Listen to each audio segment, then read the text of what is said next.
Chers amis internautes, bonjour. C'est une joie, c'est une bonne nouvelle pour moi de vous retrouver une fois de plus pour ce moment de partage, ce moment d'enseignement. Beaucoup d'entre vous m'ont écrit et m'ont dit, mon père, parle-nous de quelque chose de spécifique. Est-ce qu'un chrétien doit avoir peur d'un sorcier pratiquant ou est-ce qu'un croyant peut-il être en danger face à un sorcier pratiquant, donc face à un grand mystique, face à un mec ésotérique, à quelqu'un qui a fait des pactes, des alliances avec les puissances négatives, les esprits impurs, les démons? Est-ce qu'un croyant, lambda chrétien, est-il à l'abri? Ne peut-il pas être touché par ces personnes? C'est pourquoi je prends ce petit moment pour vous transmettre cette parole de Jésus, cette parole de connaissance. De prime abord, vous savez que dans Galates 5:20, l'apôtre Paul dit « Ce n'est plus moi qui vis, c'est le Christ qui vit en moi ». Donc le bon chrétien doit être quelqu'un qui est né de nouveau. Et dans Matthieu 3, Jésus parle de la nouvelle naissance. Il dit « Nul s'il n'est né d'eau et d'esprit ne peut entrer dans le royaume ». Donc le bon chrétien, le bon croyant n'a pas peur du sorcier, du mec occulte. Voyez-vous, dans Matthieu 14:27, Jésus s'écrit, il dit « N'ayez pas peur » parce que le bon chrétien n'a pas peur du sorcier. Fût-il un sorcier pratiquant, fût-il un mec occulte, fût-il un mec ésotérique. Pourquoi ? Parce que le sorcier va payer un prix, comme nous l'avons dit dans les numéros précédents, pour avoir un certain pouvoir.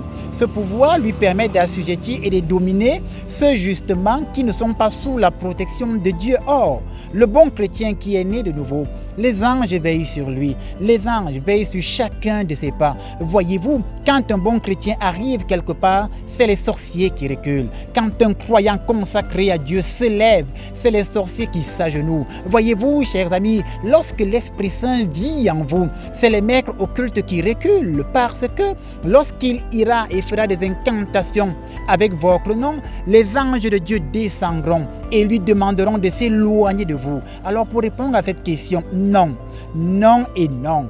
Un chrétien n'a pas peur d'un sorcier pratiquant, d'un mec occulte ou d'un mec ésotérique. Un croyant n'a pas peur des incantations. Un chrétien à la suite de Jésus n'a pas peur des invocations qu'on fait contre lui. Pourquoi ?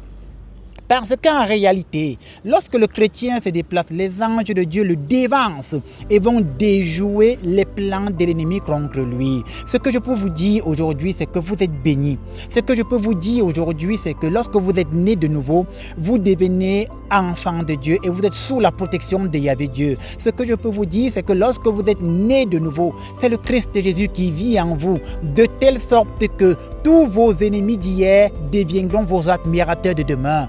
La Bible dit que tout genou fléchit au ciel et sur la terre au nom de Jésus. Donc au nom de ce Jésus, par votre nouvelle naissance, même les genoux des sorciers fléchissent, même les genoux des mecs occultes fléchissent, même les genoux des mecs ésotériques fléchissent. N'ayez donc plus peur, marchez la tête haute, car vous êtes libres, vous êtes des enfants de Dieu, vous êtes bénis, les anges de Dieu veillent sur vous, Yahvé Dieu fait de vos combats ses combats. Voilà ce que je pouvais partager avec vous aujourd'hui, chers amis internautes.